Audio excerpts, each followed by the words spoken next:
The hotel boasted year-round tenants, as well as notable guests from vaudeville and opera.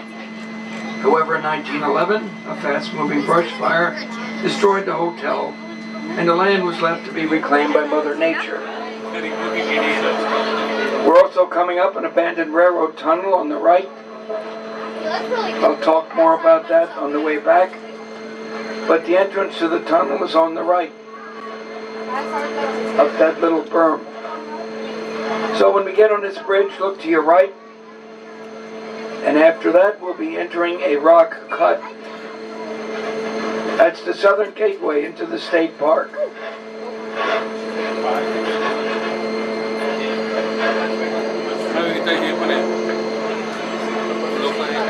Whoa!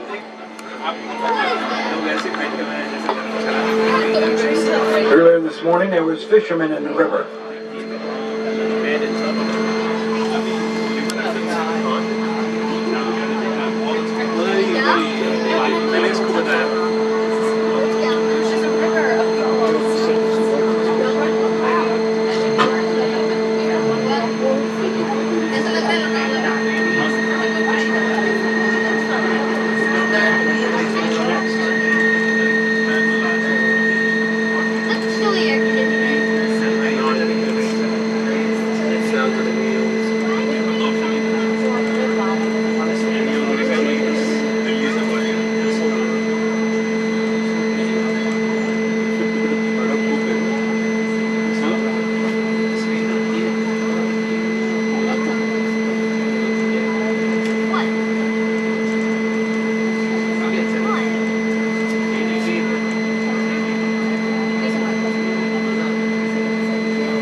As we continue our journey uphill, keep a watch for turkeys, black bear, and other small native animals roaming throughout the gorge. Overhead sometimes can be seen hawks, vultures, and even an occasional bald eagle gliding high above us. The lush forest, sheltered in the valley of the mountains, is the perfect habitat for Pennsylvania's wildlife, both big and small.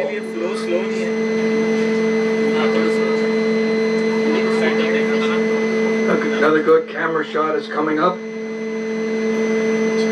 We're going to be at a spot called Hetchel. It's a sweeping right-hand curve, and people in the train on the riverside take a picture of us negotiating this curve. It's coming up very shortly.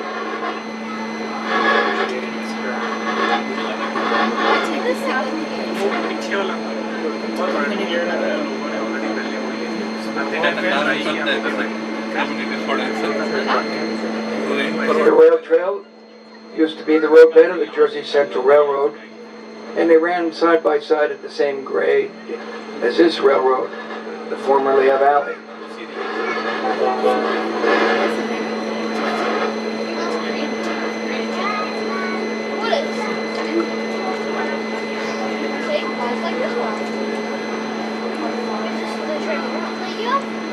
For the next several miles, you may get a glimpse of what was the Lehigh Canal.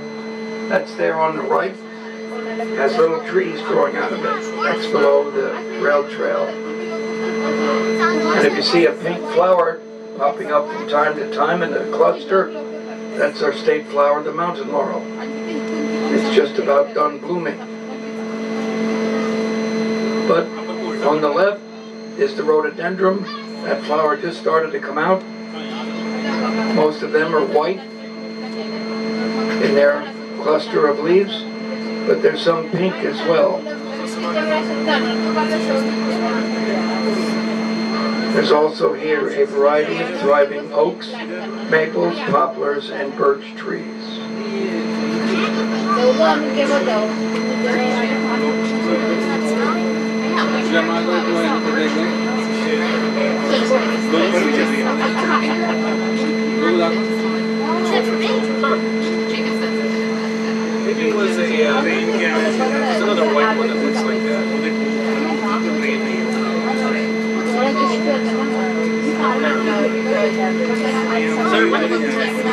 maybe it should have been really still under the bar. We peeled like some of it was well, my mom was maybe what we picked up was like already following the trend. That's what it is. I ended just how this like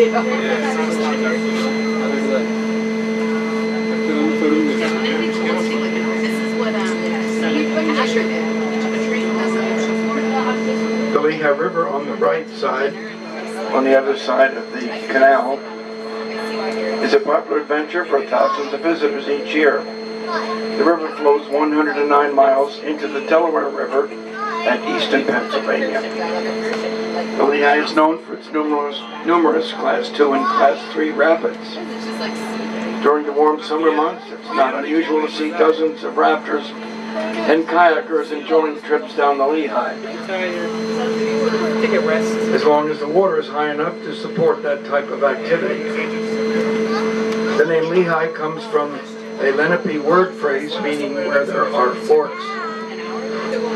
Besides rafting and kayaking, the river is a popular fishing location, hosting a variety of species, including trout, bass, carp, and catfish. In 1818, the Pennsylvania General Assembly gave away the rights to the Lehigh River. It was then owned by the Lehigh Coal and Navigation Company and used for transporting coal throughout the region. This is the only example in United States history where a state did not own water rights to a river. In 1965, a bill was passed in Harrisburg rescinding canal ownership from the canal company back to the state of Pennsylvania. Okay, you guys can go home. Just drop me down off at Gettysburg. Oh, you guys can go home. That's where we gotta go. That's where we gotta go. I'm planning a trip there.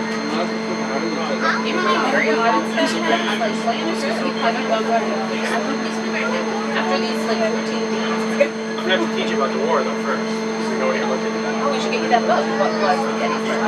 So you can read about Our train is entering Oxbow Curve, one of the sharpest curves on the line. It was named by voters of the Lehigh Canal for its resemblance to a yoke that oxen use to pull heavy loads. It forms almost a complete half circle. About halfway around the curve, at treetop level, we will pass underneath what appears to be a footbridge. This is actually one of the oldest pipelines in the United States, suspended above the tracks in the river. The span is about 450 feet, and the pipeline was finished construction in 1886. The pipeline ran from wells in Oil City, Pennsylvania, to refineries in Linden, New Jersey.